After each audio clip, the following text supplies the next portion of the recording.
Today we have with us one of our brothers, Brother Harish and Karp. Brother Harish and Karp hails from the place called Madikeri, which is in Karnataka. He is from a strong Vedic family. He has the darshan of Swami when he was first 6 years old, and since then he has been part of Hyderabad youth. He has taken part in various Gram Seva activities conducted by the Andhra Pradesh Seva organizations. He has travelled to many villages for the Gram Seva work which is to happen then. And then brother completed his BTech in IIT Madras in Naval Architecture and Naval Engineering. In the year 2002, he joined the Sathya Institute of Higher Learning for the MBA program. And since then, he had various opportunities in front of Bhagwan. Perhaps he is the only person where the father and son both have been part of the Vedam group. I don't think that being part of the Vedam group myself, I don't think that anybody else took part in this. And brother took part in Vedam group. He has given a lot of speeches in Prashanti Vidwan Mahasabha, then when Swami was physically around. And now also he is giving satsang hall, he is delivering lectures. And then coming back to brother, when he was part of the Vedam group, he used to always encourage students to sit in front. See, brother was in Central Trust, and now was working in the Central Trust. He used to always come early to Mandir. He had the chance to come early to Mandir, whereas these students had to complete our college and then come, or school and then come to the Mandir. But brother used to sit in 4th line or 5th line and used to always encourage students to go forward. And that is brother. And some incidents I would like to narrate were about Vatsar. It was somewhere in the year 2005 Swami started the Vedam chanting in Mandir, and around 2008 or 9, if I'm not wrong, that was a time when 2007 when Vatsar took over as the chief priest in Sai Kulant Hall. And those days Swami had shifted from Bhajan Hall. The bhajans used to be conducted in the Sai Kulant Hall. And then one suddenly, and Sir used to give Aarti to Swami in the Sai Kulant Hall. One day suddenly Swami asked, Sir, do you know the Vedams which they are chanting? And Sir replied, yes. And then Sir told Swami that why don't you, Swami told Sir, why don't you do the chant Vedam itself in the Mandir? And that is when Sir started chanting Vedam in the Mandir. And I remember a funny incident, it was somewhere in the Guru Purnima of year 2009, if I'm not wrong. And the Buddhist monks were chanting the mantras, and we students found it funny, the Buddhist mantras. But you know, when Swami being present, you cannot laugh. And we had to maintain our seriousness. And maybe Swami understood what was going on in the students' mind. And suddenly Swami looked at Vatsar and asked, do you know the mantras which these monks are chanting? And entire students burst out laughing, and including Swami burst out laughing. And without wasting much of time, I request Brother Harish and Karp to come over and share his experiences with us. Sai Ram. Om Shri Sai Ram. I place my humble pranams at the lotus feet of my beloved Mother Sai. As I stand here amidst all of you all, I am becoming aware that actually I am standing on very hallowed grounds. If the tiles over here, if they had a voice, perhaps they would start singing of all those times when Bhagwan had placed his feet on them as he walks amongst us for darshan. In fact, I recall that when Swami used to come from Trai for darshan, he would enter from here. But sometimes he would just pause just behind the ledge over here, and very playfully he would speak to some of the devotees seated there before entering the hall. In fact, as a devotee, coming to Brindavan was really a bonanza for us, a luxury, because only in Brindavan could we have that experience of having unbroken, uninterrupted darshan of Bhagwan as he sat on the platform here on the bhajan, while the bhajans were going on, close to half an hour, uninterrupted darshan. So that was something we used to really look forward to. In fact, Brindavan has a personal significance for me because the student phase of my life, it began here. Almost 25 years, nearly to the day, 25 years ago in the year 2000, when I joined for my Masters in Business Administration. It was the summer course. It had been revived after several years. And I remember mid-May, maybe 14th or 13th of May, I arrived here. Around 10:30, I arrived with my luggage at the hostel right here, and maybe around 2:33, I would have crossed the gates of Trai right into Bhagwan's presence. And with that, my life, my destiny, everything underwent a dramatic seismic shift. You see, before that, even thinking that I could have Bhagwan's physical access was like a faraway dream. But all of a sudden, I go there and Bhagwan is so tantalizingly close. We were seated, being the first year MBA students, we were all seated near the Trai gates, the Trai entrance. And I remember Swami coming out and he said, MBA boys, he called. And right away some of us got up. And because the summer course booklets had to be distributed. And as I went to collect them, my hands were trembling. Because those feet, which I had been yearning for so many years, they were just inches away from me. So you can imagine, it was a dizzying, overwhelming experience for me. And then suddenly, after the distribution, Swami said, let us have a bhajan session. Impromptu it was. And the chair was placed along the Trai path. I recall we were all seated around Swami. The thing was that before I came here I had read several times the Gospel of Sri Ramakrishna. And in that, there are many instances, many episodes of Ramakrishna Paramahamsa going into ecstasy. Sometimes at the sound of the Lord's name, sometimes at the sight of perhaps,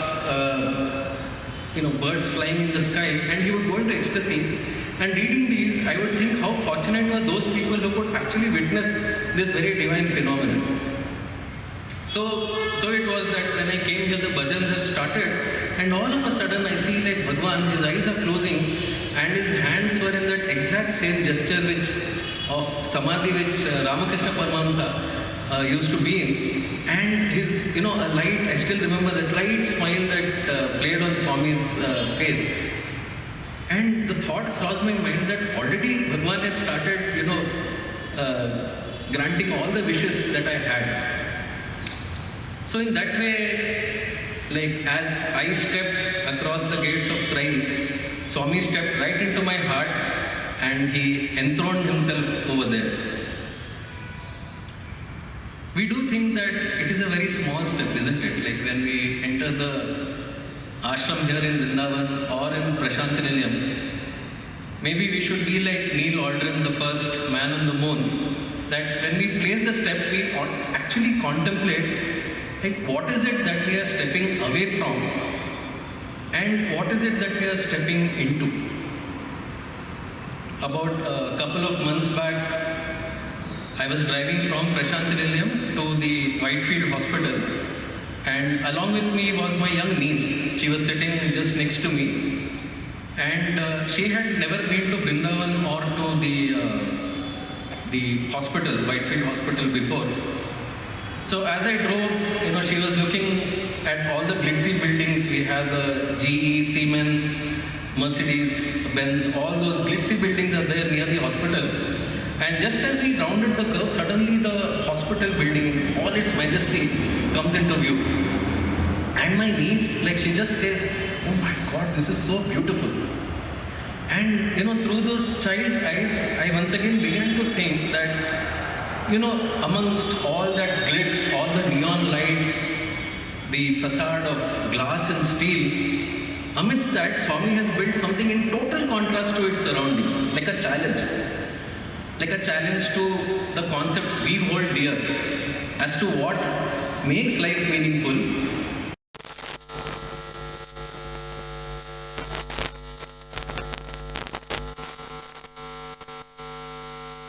Everything that we think we know. That is audio. I remember that as my student life progressed, a lot of these things, they really and omniscient. He is present everywhere. He knows everything. He is powerful. But still, when you are encountered with that, nothing can prepare you for it. The absolute shock that this is something totally against the experience of the world. In the Ishavasya Upanishad, there are these verses that say, हिरण्मयेन पात्रेण सत्यस्यापि हितं मुखं तत्त्वं पूषण्णपावृणु सत्यधर्माय दृष्टये. So there the sages of the past, so they are praying, they are saying, they are praying to the sun god, saying that the true face of the Lord is being covered with a brilliant golden disc, and they're praying to the sun, please remove this disc so that we, the seekers of truth, are able to see the Lord as He is. Now the sages, when they pray, they don't pray just for themselves, they pray for the common good, and so it is that we common people were able to experience something that perhaps was a divine sight that had been prayed for many years by sages. Very often Swami, although he had descended into the human form, he would, as they say, remove the veil just for a brief moment so that we could really look at his divinity. I remember soon as I began my student life, so I had a classmate from New Delhi, and he was a very tall and very thin person, but for some reason Swami used to call him Delhi Bull. That was his nickname for him, the Delhi Bull. Now he was very fortunate because almost every day Swami would speak to him during darshan. But soon, for some reason, he fell sick, he contracted fever, and for about a week he could not come to the darshan hall at all. And as he recovered, one day he said, okay, I think I can go to darshan tomorrow, but before that, I want to check my weight. So the two of us, we went to the dispensary. So over there was this weighing machine. He checked the weight and it showed 68 kgs. And he was very concerned because he said, oh my God, in a week I have dropped 4 kgs, down from 72 to 68. And then next day he was happy that he would go to darshan. Swami sees him, "Hey Delhi Bull, kya hua? Itne din kahan tha?" So he came running to Swami. He said, "Swami, I had fever, so I could not come." Then Swami said, "Oh, you had fever," and he called the warden. He said, "Dekho, this boy, he's from the north, and he's used to eating chapatis and all that, and you're giving him rice. That is why he has fallen sick." That's what Swami said. And then Swami looked at my classmate and he asked him, "So, what is your weight now?" And he had seen his warden really getting a pasting from Swami. So he thought to alleviate the situation, he just said, "Swami, it is 70 kgs. And I remember Swami is looking at the warden when my brother, my classmate, he said 70 kgs. Immediately he turns, he says, "Eh, jhoot bolta hai, 68 kgs. Sitting a little far away, my jaw dropped because there are perhaps only 2 people physically who knew exactly what his weight was. And here Swami, very casually, he's not, it's just part of his nature to be miraculous. Very, very casually said, "Hey, jhoot bolta hai, 68 kgs. Like, he's just demonstrating that he is present really everywhere at all times. A few weeks later, it was my chance to personally, witness this or experience this omniscience. It so happened that I had given a talk in the institute foyer, and Swami was very pleased with the talk or the reports of the talk that he got. So when he came for darshan, he was asking, "Where is that boy who spoke today?" And I could hear Swami, and already my heart was beating very fast. And then Swami kept saying, "Shiv Shankar, Shiv Shankar, where is Shiv Shankar?" So on the one hand, I was very pleased that Swami was calling for me, but a part of me was disappointed that he was not calling me by my real name. So as I got up, and then Swami said, "Hey, come here." So then he asked, "What is your name?" So I said, "Swami, Hari Shankar, not Shiv Shankar." Swami said, "Shiva Shankar, Hari Shankar, same." So I just went with it, and I was very pleased that, I had this opportunity to have this sambhashan, this opportunity to speak with the Lord Himself. So that evening, in that excitement, I called my mother, and I wanted to report to her, this is the first conversation I'm having with Swami. And I narrated to her the whole thing, and then said, but one small thing, Swami he kept on calling me Shiv Shankar instead of Hari Shankar. And suddenly the line went silent. So I'm saying, Amma, say something. She's not responding at all. Finally she said, "What did Swami call you?" I said, Swami called me Shiv Shankar. She said, do you know that when you were born, we first named you Shiv Shankar? It was later that Swami appeared in my aunt's dream and told her that he should be named Harish Shankar. So Swami is showing that he is present with us at all times. There's no time, there's nothing that he is not aware of. So as I was saying, really this is the experience of God being there everywhere at all times. I recall that at that time, as a student, foremost on agenda that I had was that I wanted Swami to cure my mother of her condition. So she had a lot of pain in her joints, and we had consulted several doctors. Some at the beginning they said it is rheumatism, then they changed the diagnosis to arthritis, and finally they said rheumatoid arthritis. And my mother was pretty much bedridden those days. So seeing that pain, so I recall I used to come back from Chennai, where I was doing my engineering at that time. Semester holidays, I would come home. First thing was I would check her wrist. So I would hold here, and if I pressed it, sometimes she would, in that agony, she would cry out. Sometimes it would be a little better. So with all this in mind, I had written several letters to Swami, but he never used to take those letters. Finally, one day, I got the opportunity when Swami started speaking to me, and then I just said one thing. Swami, I said, my mother is not well. Swami said, yes, I know. Doctors, first they said rheumatism, isn't it? Then they changed it to arthritis. Now they're saying rheumatoid arthritis. I said, yes, Swami. And in Hindi, Swami says, idhar dard hota hai na? Swami was saying. I just couldn't believe it, and involuntarily the words came out from me, Swami, you know everything. So my hands were like this, and like Swami immediately raised his hand and he patted it. He said, yes, I know everything. And then you can guess what happened, that Swami said, call your mother. And when we had the interview, that's when Swami told her that you need not rely on any medicines that the doctors have prescribed. He materialized some vibhuti, gave her some vibhuti packets, and said, use this in the place of medicines. So pretty soon, although it's a degenerative disease, but pretty soon she was easily able to walk around. And in fact, a couple of years later, one of my friends was fortunate to go to Kodaikanal. He reported back saying, today I saw your mother actually running behind Swami's car. So that bedridden lady, because of sheer faith, I can only attribute it to that. She had very simple faith in Bhagwan, that he could do anything whenever he wanted. And in that interview, I had a very strange experience. See, we as students, so Swami, we had the privilege of sitting right at Swami's feet during the interview. And there were two Gurkhas, security people at Swami's residence. Swami was very fond of them. So he had called them also for the interview. And Swami told me, I want to change these rings that these security people have. So he asked one of the security people, give me your ring. So they passed it to Swami.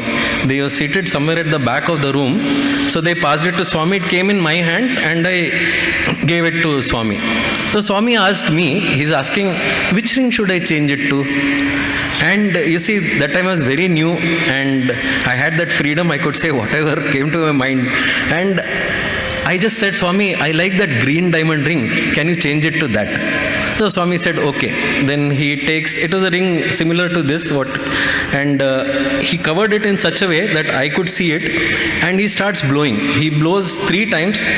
The second time I saw the ring slightly changed to like a greenish, light green color, and the third time it changed to that exact shade which I used to admire, like a deep green, emerald green color. And then he handed it to me and he said, okay, now give it to the security person. The second security person, Swami said, now give your ring. So again, he had a ring similar to this. So Swami takes this ring. This time he doesn't ask me. He says, I am going to give him a Navaratna ring. This is what he wants. So I said, yes, Swami. And this time Swami very openly, he takes the ring. He said Navaratna. So 9 times he started blowing. Each time he would say, ek gaya, do gaya, teen gaya. Each time he would show the ring. The ninth time, like till then the ring had not transformed. Ninth time, he just holds it right in front of my eyes. I'll never forget that sight. In front of me, that 3-diamond ring, what we call, suddenly expands and becomes the very familiar Navaratna ring. I can still picture, like smoke around, irregular edged smoke around that. And I don't know for how long I just stood silently looking at Swami, because as I said, he just shakes the core of almost everything that you know. And these were very casually done. Like I didn't see like any effort. As I feel personally that Swami's love is so strong that these are just part of his nature, as he says. Miracles are just part of his nature. So when I look back, the Ishavasya Upanishad, you just look at the verses that follow right after, we get a glimpse of why is it that the sages were praying? Why is it that they wanted that lid to be removed? So it goes on to say that they pray to the Lord Sun God. They say, like, we want you to withdraw your rays so that we can behold the Lord in all His glory. But again, why? The last sentence, they say, Yosa vasau purushas sohamasmi, because the sages said that Purusha whom I now see, whom I now behold, that I am. That was a statement that the sages said in the Ishavasya Upanishad. Again, we have in the Taitra Upanishad, Sa yaschayam purushe yascha savadityaha sa ekaha saya evam vit. It's a very grand statement to make. So the sage is saying, here is the man. Imagine a tiny person. Then look at that sun. The sun infinitely large, so far away, but yet we feel its power on this earth. And then the sage says, these two are the same. They are one. Such was the divine sight that those sages had and that they were sharing with all of us. And that is why Swami does this. I believe that he jolts our certainty of what this world is to demonstrate to us that we are not any different from him. I recall once this, when again as a student, so there was this presentation which was done by Professor Anil Kumar, the translator, and this was on Indian systems of philosophy. So he spoke that day on the 3 main systems. We have Dvaita, Vishishtadvaita and Advaita. And you see, normally when Professor Anil Kumar sir delivers a talk, it is like always full of energy. You can be sure that, he will be smiling and a lot of gusto. With that he will speak. But this was a very different Anil Kumar sir. This was a very learned presentation, very somber speech, and pretty soon I fell asleep. So as the talk was being delivered, I drifted off, and I remember waking up at one point of time. I saw one slide which said that we are the clay, the Jivatmas are the clay, and God is the potter. So that means he has the freedom to shape us any which way we want. I saw that one slide and again I fell asleep. So that evening Swami comes for darshan. He looks at me, he says, come here. So I went up to Swami, and Swami said, hey, today Anil Kumar sir spoke. So Anil Kumar sir was just a few feet away. So he's saying, Swami said, hey, today Anil Kumar sir spoke. How was it? What did you learn? Now my heart started beating fast, because I had not listened to anything in that talk and I couldn't truthfully answer anything. And suddenly Swami looks at me, he asks, so who is the clay? And I was like, oh, I am saved, because that was the only one thing I knew in the entire speech. So I said, Swami, very happy, I was beaming. I said, Swami, we are the clay. And Swami asked, who is the potter? I said, Swami, you are the potter. Very good. And then Swami started speaking a little bit about Advaita, Vishishtadvaita. And as I was listening, you see, so Swami is standing, imagine the scene, that Swami is on what we used to call the Ganesh portico, where the Samadhi is presently located. And I was kneeling in front of Swami, just looking at his face as Swami started explaining this. And the thought occurred to me that how is it that Swami became the Paramatma and I am just a Jivatma? So I asked Swami, how did this, can you explain to me, you are Paramatma and I am the Jivatma? No, Swami didn't at all take offense to this very impertinent question. You see, I am trying to like ask Swami, how come, you got into this position and here I am stuck. So then Swami said, look, there is a silver plate and there is a silver tumbler. Both are made of silver. I said, yes, Swami. Then he said, what do we use the plate for? I said, Swami, for eating, and tumbler for drinking. He said, would you use the tumbler for eating? I said, no, Swami. Then see, it is like that. It is the same silver, and the plate has its own role, the tumbler has its own role. Just like that. I am playing the role of the Paramatma and you are playing the role of the Jivatma. He just reduced it to a role. He says there is no difference, innate difference between you and I. I am playing the role of God and you are playing the role of this Jivatma. It was patently clear to him that there is no difference between that young student, impertinent student and him. He was just saying that yes, you are not aware of what you are doing, whereas I am fully aware of my true nature. And so in this way, I really hold that message dear, because it is like a clear indication when Swami says Divyatma Swarupa Lara, calls us Bangaru, it has that conviction behind it, that he is not seeing any difference between him and us. So this is that journey of transformation that we are all, as I said, it's like a role, that we are somehow playing that role. And luckily for us, we have Bhagwan as our beacon. So the journey of spirituality is itself very different from all other journeys, because on the one hand, the Guru is leading us by hand. He's next to us at all times and he's carrying us. At the same time, he's also the beacon. He's also at the goal, seated right there and beckoning to us, come, merge in me. So it's a very, very different experience, the journey of spirituality. And indeed, I would say that the most potent weapon that Swami would use in this alchemy of transformation that we would all undergo, and that is the weapon called love. And it does, we should spend some time as devotees to actually think about Bhagwan's love or the love of a Guru, because it is on an entirely different dimension. There is no human relationship that is really anywhere close to the love that a Guru or Bhagwan shows. It's a completely new dimension, and that we only become aware as we read the exploits of the avatar, as the life of the avatar, the experiences that devotees have with him.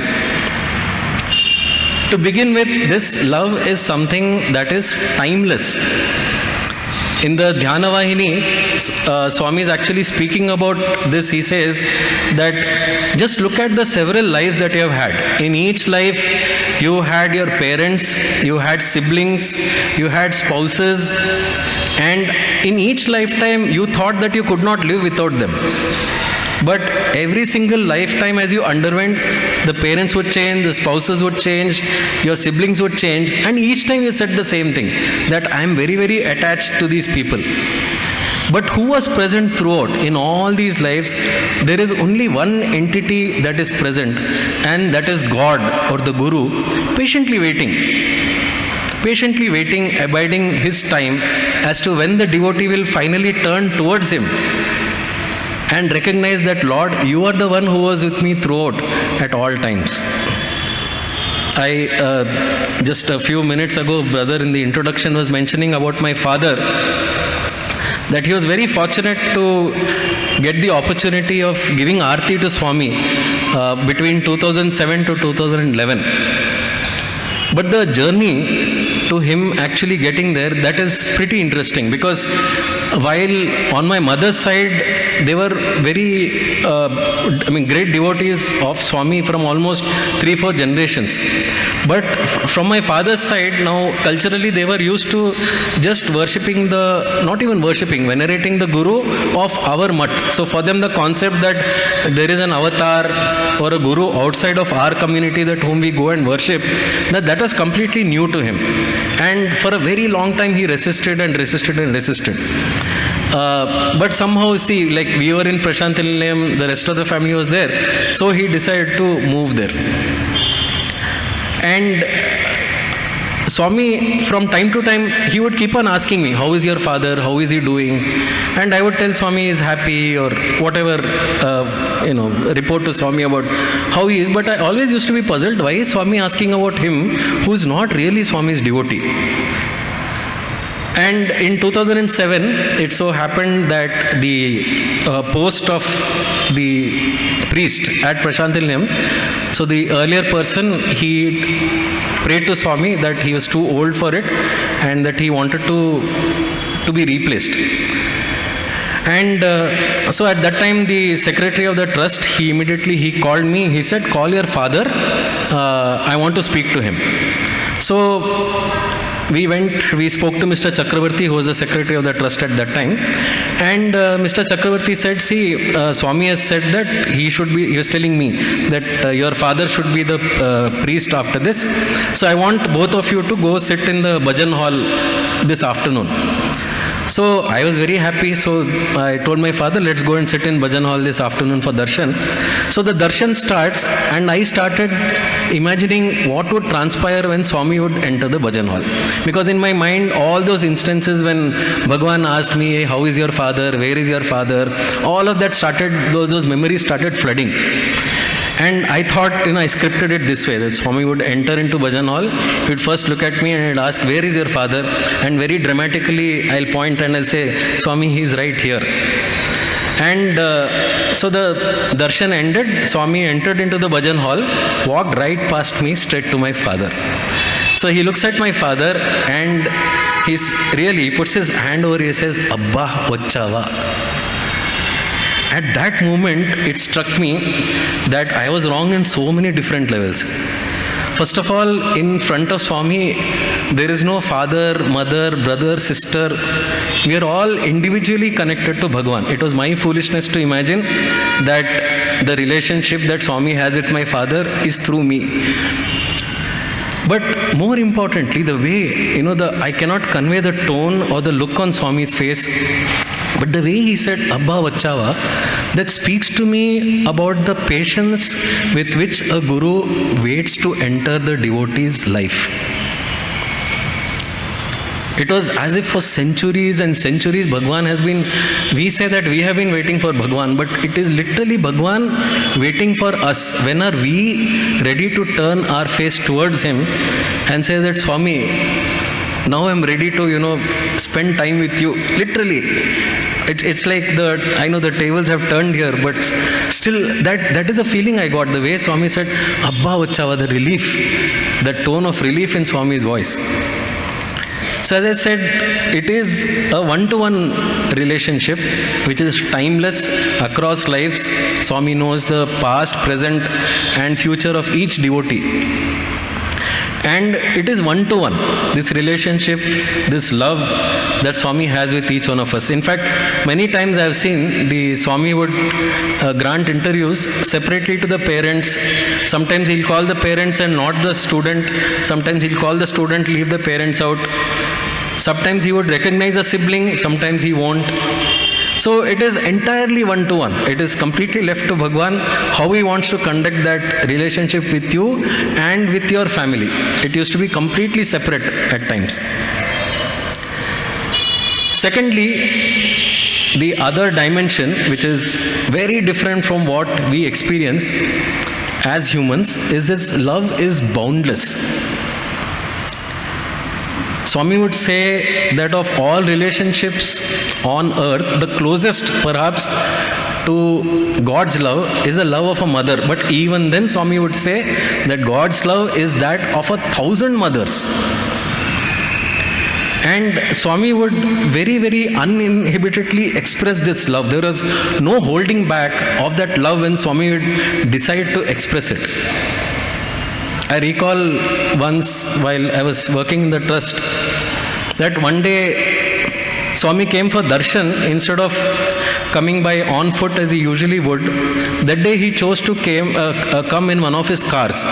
And we were amused thinking, what is going on? Like, why has Swami come in a car? So he stopped at one place, he stopped the car at one place, and he beckoned to a devotee to join him in the car. Now the background was this particular person, he was a Seva coordinator from the East Godavari district, and he was very, very dedicated to Bhagwan. For him, Swami's Seva was the utmost, that was the primary thing in his life, and this was how Swami decided to reciprocate. So Swami, when this devotee said that he had contracted heart disease, Swami had arranged for the operation to be done in the Sri Sathya Sai Super Speciality Hospital at Prashantigram. And so when the day this particular devotee had to get admitted for surgery, that was the day when Swami had come in his car, and he asked that devotee to enter the car, and Swami got the car driven right up to the hospital, got him admitted, and came back. What can we speak of this kind of love? Unimaginable. And even now, when I really think about that relationship which Swami has, and no bounds, like anything for a devotee, true devotee, there is nothing that Swami will not do. In fact, I recall one more instance which happened right here in Trai. So the Trai session was going on, and suddenly one of the students, he said, Swami, I have something to share with you. Young student, perhaps in his first BCom, first year undergraduate, and Swami said, Emaindi. So he says, Swami, today we have planted 2 new plants in the garden, in the institute garden. And I, as a senior, I was listening aghast. I'm like, what are these young students sharing with Swami? They planted some 2 plants, and what are they talking about? But Swami's face, it showed complete interest. Auna, what plants did you all plant? So Swami was asking details. When does it flower, etc. So suddenly these students decided that instead of giving Swami a verbal description of the whole thing, they said, Swami will get it for you. And they got up and they ran to the institute garden, and they brought those saplings back, and they showed Swami in all this excitement. Swami is still bemusedly, he is looking at these 2 students, and he said, Agandi okka nimsham. Then he turned the tumbler of water that is kept for Swami. He picked it up and he said, come, and he started pouring that water into there, because he said, I remember Swami saying, Parigattir vachar kada, because they ran. I mean, like a bolt of lightning, they have run out of that excitement to fetch it for Swami. They have come back, they were panting, and Swami, through everything, Swami just looked, smiled and said, then his face of concern, that of a mother, he says, come, and he poured water directly into their mouths. So it was this unbounded expression, because it was a response to a very innocent expression from these students. There is yet another dimension that Swami or the Guru does not seek anything in return except our love. That's the only thing he wants. Our pure love is what he asks for. When I joined the Sri Sathya Sai Central Trust, this was in 2003, January 2003. So when our salaries were credited, the first thought that came to me is that usually we give it to our parents, right? The first salary we give it to our parents. The thought occurred to my brother and I, who had joined the same time, my colleague, that we should offer this to Bhagwan. So we withdrew the money, put the cash, we put it in an envelope, and during morning darshan, we showed Swami the envelopes, and he just took it. So we were extremely happy that we were able to offer our first salary to Swami directly. Then come afternoon darshan, we got a message that both of you go and sit near Bhajan Hall. No, we didn't know what had happened. I had a thought that we have done something wrong in the morning. So anyway, I sat there, and then when Swami came, he had these 2 envelopes in his hand. And he first calls us, and he gave mine back to me, and my colleagues back to him. And then he says, Poddina meer em icharu, what is this you have given me in the morning? So my colleague, he quickly told Swami, this is our first salary, we want to offer it back to you. He said, this is not what I want. I do not need your money. What I want from you, me prema na kavali, ante. This is what Swami said. So this is really the love of a guru, that it does not seek anything beyond that. There is no reward, nothing else Bhagwan wants except that we should remain connected to him through our love. There is this guru, not a very well-known guru, but I hold him in high esteem, called Nisargadatta Maharaj. So he's written this book called I Am That. So he speaks about his spiritual journey, and he was a very ordinary, in fact he used to sell BDs, he was a trader, he used to sell BDs in Mumbai. And he had very little faith in Lord. He used to worship Lord Hanuman once every week. That was the extent to which his devotion went. And he says that his friend, however, was a follower of a great guru. And one day his friend said, why don't you come with me? He said, I had nothing to do, so I closed my shop and I accompanied my friend. So as they went, however, it was time for that guru to leave. So the guru was just walking out of the ashram. So at that moment, Nisargadatta Maharaj with his friend are just standing out. The guru, as he passes by Nisargadatta, or Maruti as he was called then, he turns to him, he says, you are nothing but the immutable consciousness. That's all he said. He says, remember one thing, you are nothing but the immutable universal consciousness, and he walks away from this BD seller. So, being a tradesman, he goes back home and starts thinking, what could be the motive? What could be the reason this person has said such a thing? He said, for 2 days, I kept on thinking, what could have been on this guru's mind as he said these words? He looked for a profit motive and couldn't find any reason. And that's when he concluded that, oh, the guru has nothing to gain from saying such a thing to me. In fact, the guru passed away 2 weeks after that. And he then decided that if he has said this, he has said this out of pure love and pure concern for me. And he holds on to those words. The Guru had said that you are nothing but the immutable universal consciousness. He kept on contemplating. And after 3 years, he says, suddenly I got the realization that what we are all seeking is truly within us already.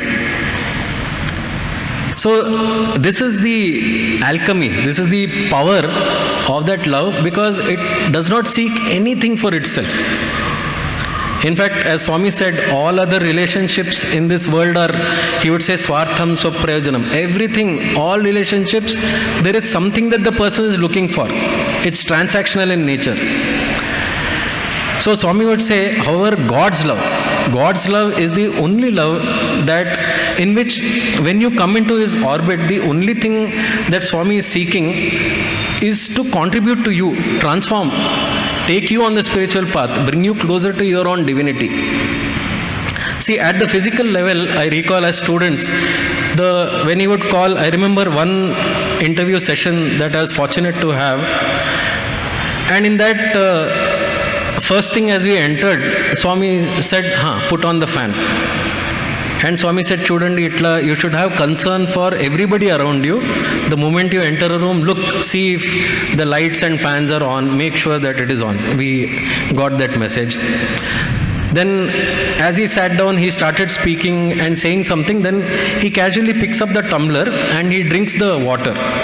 And then he tries to, fling the tumbler this way, and he's showing, see, there is not a drop of water. See, Swami does not waste anything in this tumbler. And then as the interview concluded, then as we got up, first thing Swami said, now put off the lights and fans. We should ensure that we always conserve power. We should never waste anything, be it time, energy or power. In that session, maybe it lasted 20 minutes. This was what Swami had, very, very small things. He would, his life was all about contribution. I remember once seeing a photo of Bhagavan, black and white photo, very long back, and maybe in the 1960s or 70s. This is a photo in which there is an ambassador car, and on top of it Bhagavan is standing. And there is a mic in Swami's hand, and he is addressing the devotees. When I looked at that, I really became present to just, I asked, what is the background? And I found out that at that time Bhagavan used to go village after village. He used to travel village after village, and wherever he would see a group of devotees, and mostly there would be a Satya Sai Samiti there, they would have organized a small session where Bhagavan would come and speak. But this was one place where Swami saw that so many devotees were congregated, but no arrangements were made for him to speak. So what he does is, he gets onto a car. There's no platform made for Swami. So he gets onto his own car, and then he starts addressing the devotees. That really, that enthusiasm, the energy behind that, because see, we look at Swami with so much dignity, that is a Lord, and we have created such beautiful mantaps and everything for the Lord to stand, but he was ready to make anything his platform, because his main concern was those devotees who are there, they should be transformed. Even the 85th birthday, so for the 85th birthday, I recall the organizers had made one arrangement that this was held in the Hillview Stadium. So there was this gallery which we usually call the ladies gallery. Over there they had built a platform, and that called maybe 100 dancers. There's supposed to be a very impressive program. That 100 dancers would dance to the audience of several, 1,000 devotees. And the dance started, but within 2 minutes Swami got it stopped. And what I got to know later, Swami said, he asked the organizers, do you think that these 1 lakh devotees who are seated over here, they've come here to watch this dance or to listen to me? So there's no answer to that. So anywhere else, believe me, the first priority would have been perhaps on such a momentous occasion for a dance of this sort. The 80th birthday, not the 85th birthday. So on the 80th birthday, this was what had happened. Like Swami said that this congregation here is to listen to me, not to watch this dance. And Swami started, and as usual, the entire discourse was all about the same divinity that is present in everywhere. The same consciousness is present in you. The same message Swami kept driving home. And this is what Swami does. Anybody who came into his orbit, if you could say at a physical level, Swami would ensure that he would contribute something. Whereas our nature is that we look at, okay, what can we get out of this person? What can we get out of that person? Very transactional. But Swami was very clear. There is nothing that I need. Everything is for me to give. So that is the kind of nature that Swami has. Again, this was a love that was available to all. Swami would be very clear on this, that I love everyone equally. Now we might see that on a physical level, there are some people who are getting Swami's attention, someone gets a ring, somebody gets, somebody's letter Swami takes, somebody's Pad Namaskar, Swami would grant.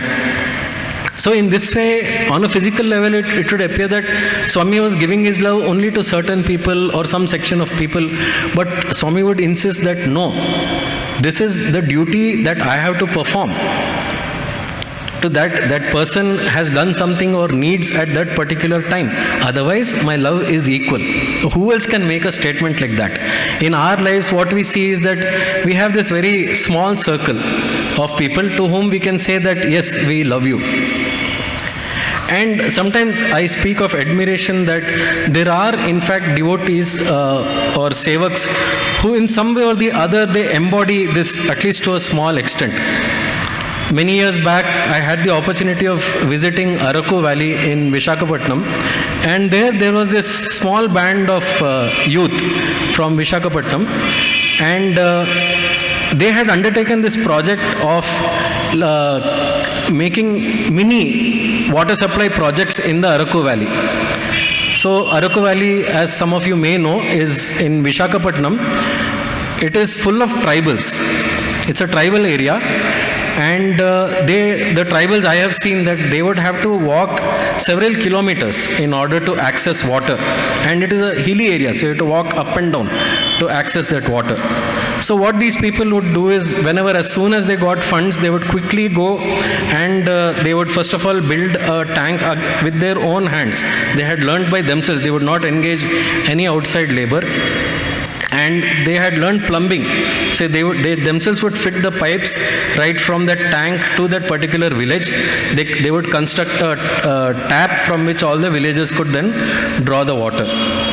And I began thinking that this level of dedication, this level of service is something I would do to a person who I am emotionally connected to. How is it that this person is able to have this zeal to make a difference in people's lives to whom he has no real emotional or physical connection at all? But that is because he is connected to Swami. And he is drawing his source, his inspiration is all Bhagwan. He has seen Bhagwan, that his love is available to everybody. And at least in that very, very small scale relative to Bhagwan, that he is able to emulate this love in that very, very small fashion. As I said, because this is not a love that we are used to. Like our love, our expression is connected to people, our family, maybe our friends, very small circle. But through Bhagwan's example, as Swami would say, that the spiritual journey is a journey from I to we to he. So there are several such individuals who at their personal level have been able to lift their consciousness to that level of we, just by emulating Bhagwan. Now, when we think of all this, that we were fortunate to witness this, to have to even hear about Bhagwan's several experiences. We have such Samarpan sessions that are conducted in several places. In Dharmakshetra we have in Hyderabad, we have here, and there are many such satsang sessions that go on, because you see the power of just listening to those experiences. Many a time I have heard there are many such people who come to these platforms and speak, and it is very important. They all share this, that Bhagwan's experiences, although it may sound that he has granted that experience to that individual, however, it is meant for all of us to absorb that particular lesson. So in that way, these Samarpan sessions are very, very important.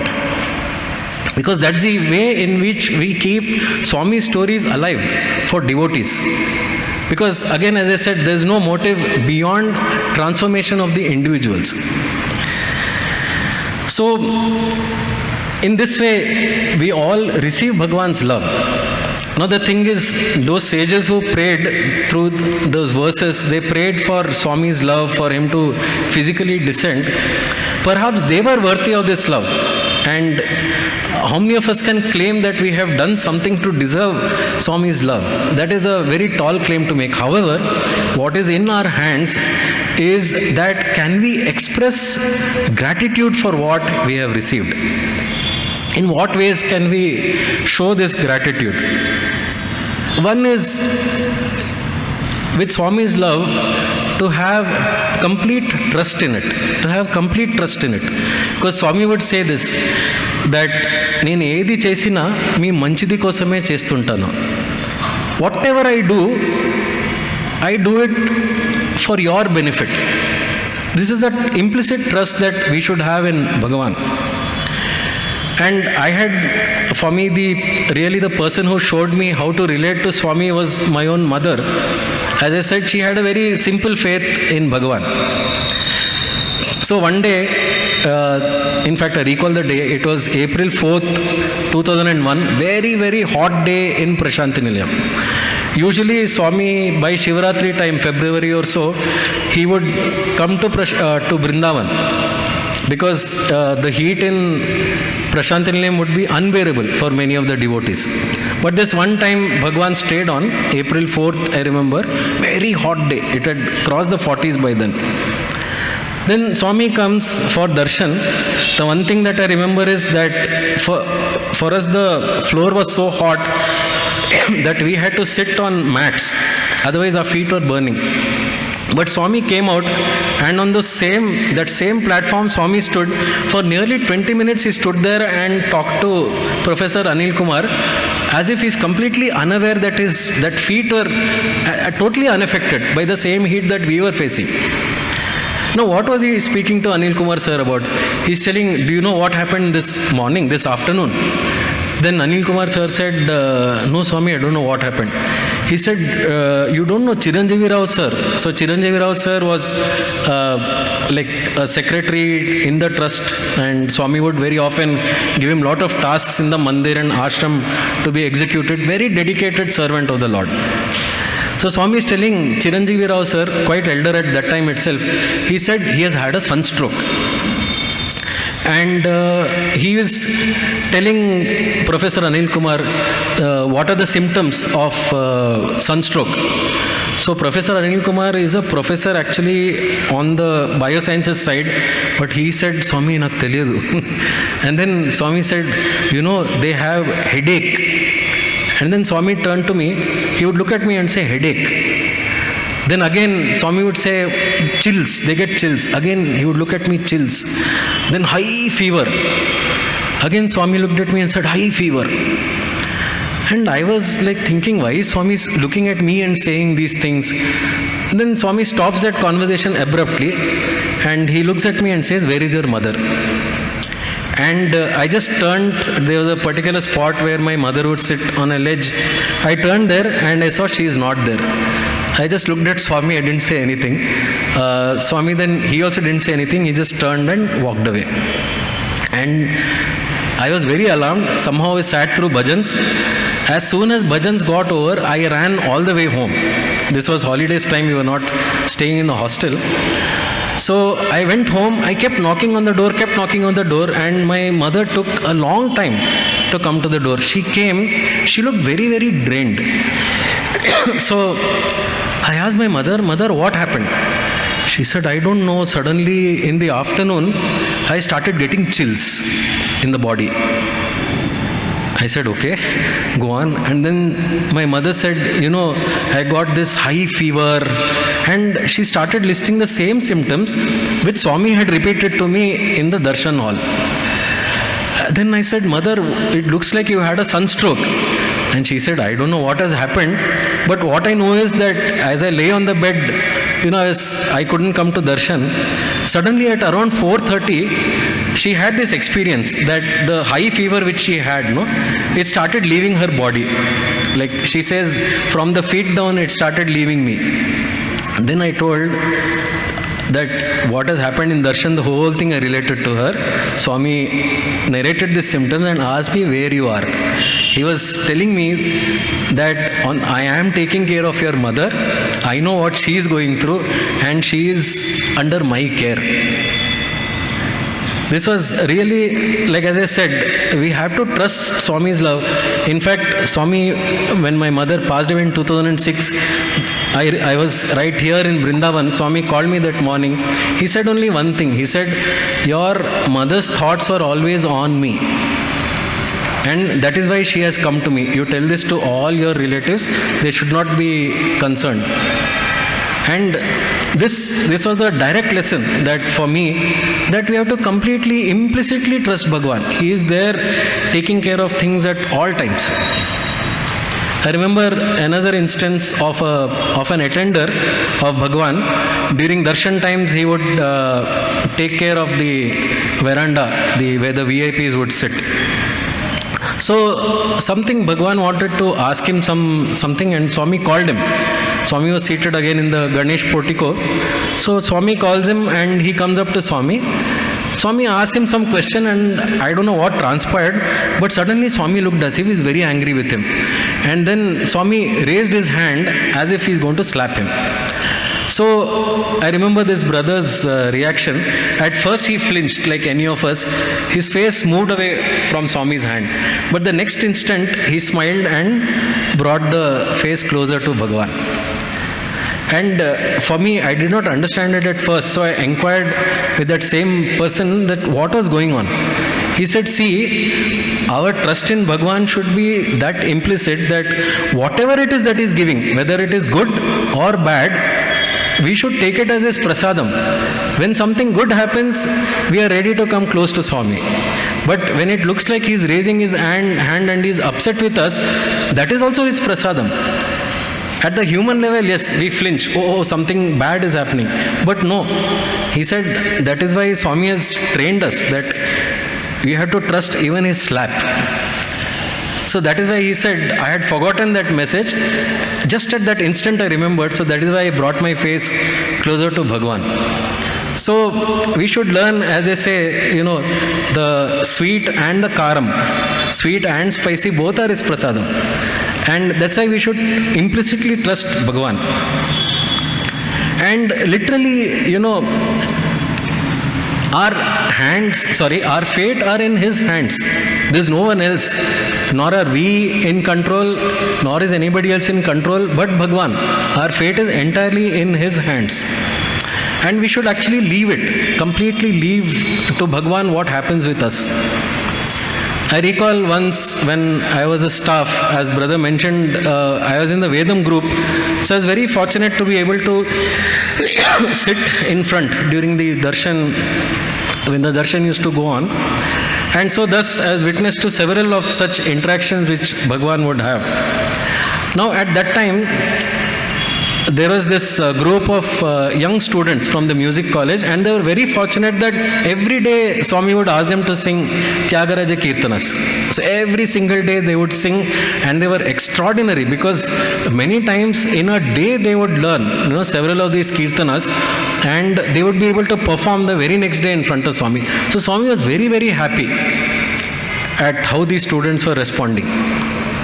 And I was witnessing this interaction day after day, and I started really thinking to myself that, I don't have any of these talents. And then I started thinking about my next life. This life is written off. So I thought, how about my next life? I started thinking, what should my next life be? All the time, of course, Swami is seated there, but my mind had already started drifting to my next life. So there I am thinking that, I wish I had a talent like this. I wish I could sing. And then also, since I'm from a science background, after some time I started thinking, no, not singing. What if I could become a great physicist? The mysteries of the universe are very, very patent to me. So like this, I started thinking of the various different successful careers I could have in the next life. And as it all going through, suddenly a thought came to my mind, unbidden, that what if you had no talents? You had absolutely no talents, but you could be in Swami's presence. Would you choose that? Just in my mind, the thought came, and I immediately answered to myself, yes. And suddenly my eyes fell on Swami. He is looking at me intently like that. And the moment in my mind I have said yes, it was like Swami suddenly was moved. He took a deep breath like that, looked at me, smiled, and then turned away. As if, giving a nod that yes, you have to leave your life entirely in Swami's hands. Let him decide what it is that has to be done. So we do all this kind of planning, right? But for Swami, you can make his life simple, so to speak, by just leaving it to his hands. There is one more thing, that when we enter into this relationship with Bhagwan, we should remain completely accountable to him and him alone. Swami taught this lesson very beautifully. It was on November 24th, after Bhagwan's birthday. That particular year, the students had conducted the Grama Seva, and Swami said that he would like to distribute the clothes to all the students. So he got it announced by Professor Anil Kumar that today Swami is very pleased with the seva that is being done by the students and teachers of the Sri Sathya Sai institutions, and that is why Swami is going to give them all clothes. And I was seated in the Vedam group. Around me were teachers and students, but I was a staff of Sri Sathya Sai Central Trust, and so did not fall into that category of those who had gone to Grama Seva and were hence worthy of that prasadam. So I was feeling sad, but I had decided, yes, this is what Swami has told, so I should not take the clothes. And then as the distribution started, the teachers, they were coming around. First, one of the teachers from the hostel, he came, he was about to hand the clothes to me, and I said, no sir. And he immediately understood and he moved on with the clothes. The next person to come was a very senior devotee, a functionary in fact, Dr. G. Venkatraman.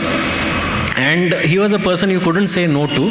So when he came close, he handed the clothes to me. Now I couldn't hand it back. So what I did was I took the clothes and waited for another teacher to come, and I gave it back to him. And that person also understood and walked on. Now the entire time while this was going on, Swami was several feet away. In fact, his back was turned to me and he was speaking to Professor Anil Kumar the whole time as this distribution was going on. Then the distribution concluded, Swami turned and then started walking to that area where we were seated, the Vedam group.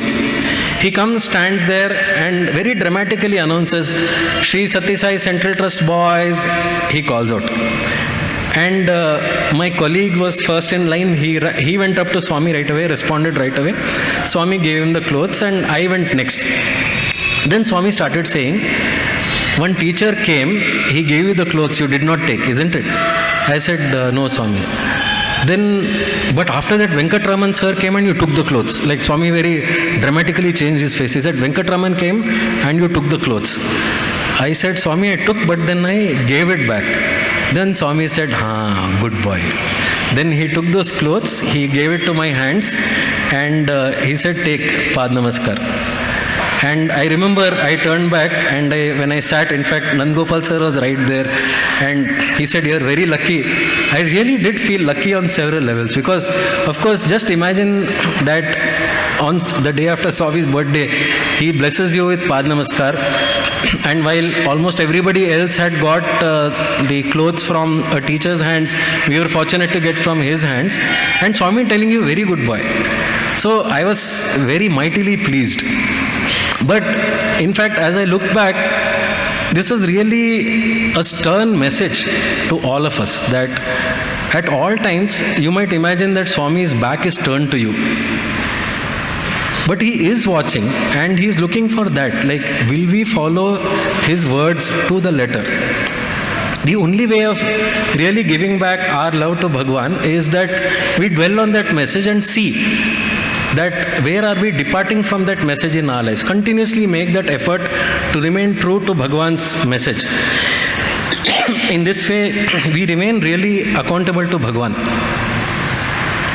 Another little experience that I had, one of the times when Swami was in Brindavan, we were staff at ashram in Prashanti Nilayam.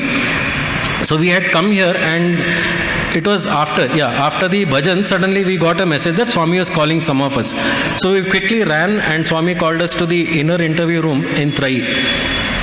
And there Swami was talking to us about something, and at the end Swami said, now I have to get up. And so the two of us were right at the front. So I held Swami's hand and held him by his waist and started raising Swami. And Swami said, who are you all to raise me? Swami said, Then I smiled and I said, Swami, you are giving us an opportunity. I am very, very happy. And then Swami said, taking care of this body is your responsibility. He said to all of us who are there. Now, what does that mean? The physical body, is that what Swami is speaking about? You see, if you look at all these organizations, the Sathya Sai organization is there. We've got all these educational institutions. We have the schools, the colleges. We have the hospitals that have been set up by Bhagwan. Now the miracles that so far we listened about, they're all miracles that are done by Bhagwan as we speak at a physical level. But every day, every single day, there are miracles that are happening at these institutions, at the organization. I was interviewing, in fact, a patient, a valve replacement patient. He had come for a revisit, and I happened to interview him as to what happened with him. So he was recounting that first when he was diagnosed with the need for his valve to be replaced, he and his family were entirely devastated because he was just a teacher in Visakhapatnam in a school, and his entire savings would have been consumed by not only the operation but also having to take care of the valve, the replaced valve, for the rest of his life. He was wondering, how will I take care of my family, my 2 children? And with all this, somebody suggested, why don't you go to Sri Sathya Sai Hospital in Puttaparthi? So he comes here. He said, I had the operation. I didn't know anything about Bhagwan as not a devotee. I had this operation and I realized that it was completely free of charge. I didn't have to pay a rupee other than my transportation. And then he said, this completely changed our family's fortunes, because he says, I was looking at a very bleak future until then. That I was looking at poverty, that my children also would get into that same poverty, not being able to do anything. But the moment Swami stepped into his life, what happened was that he was telling me that after he had done the operation and went back, in the years that followed, first his son was able to continue his studies, and he actually got into IIT. Then he says, my daughter, she wanted to follow in my footsteps and she became a teacher. He said, none of this would have been possible had it not been for Bhagwan entering our lives. Similarly, when I see our educational institutions, I am becoming more and more aware that the background that some of these students come from. I really became over here, and as I realized, as I started ruminating on this, the kind of effect it has on us, it completely transforms our outlook each time we get this opportunity to speak. And I really thank Bhagwan and the organizers of Samarpan for this wonderful opportunity. And I'd like to thank each member of this audience for your patient listening. Thank you, brother, for sharing your thoughts with us.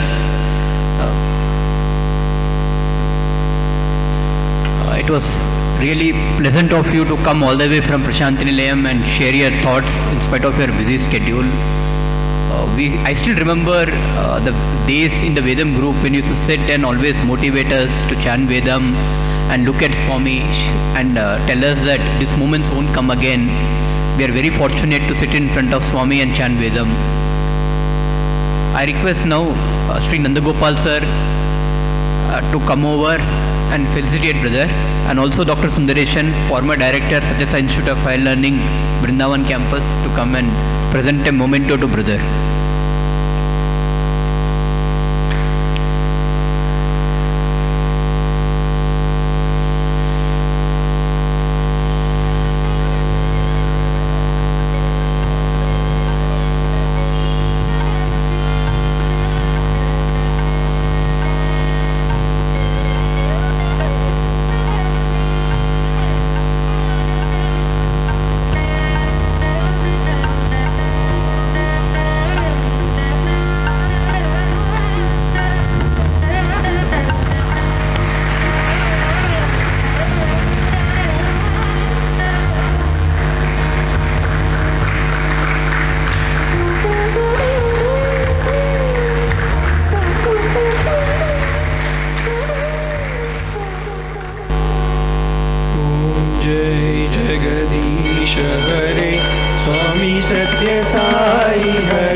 Jagannatha परब्रह्म जगन्नाथ नागेन्द्र शयन ओम जय जगदीश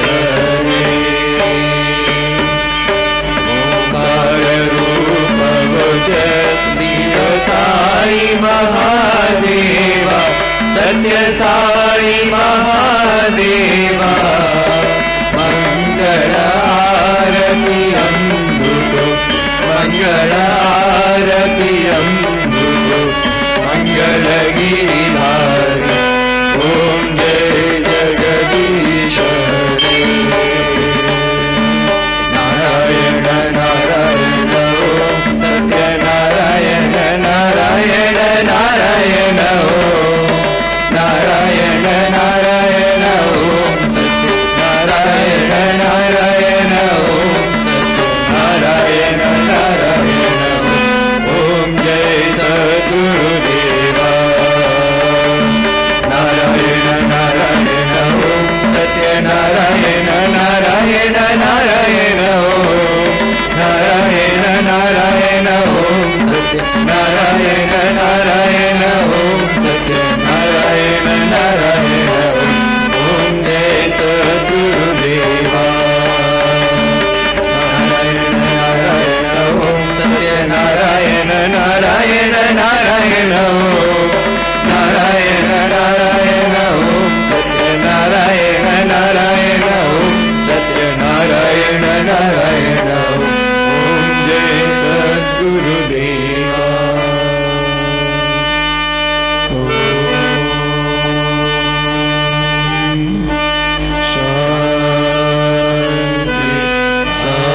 शांति शांति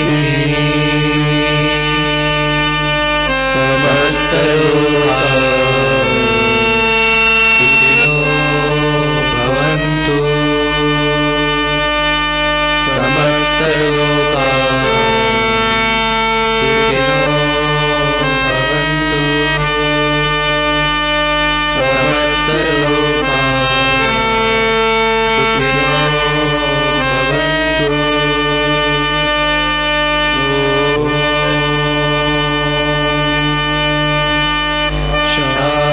शांति शांति शांति जय बोलो भगवान श्री सत्य साई बाबा जी की जय।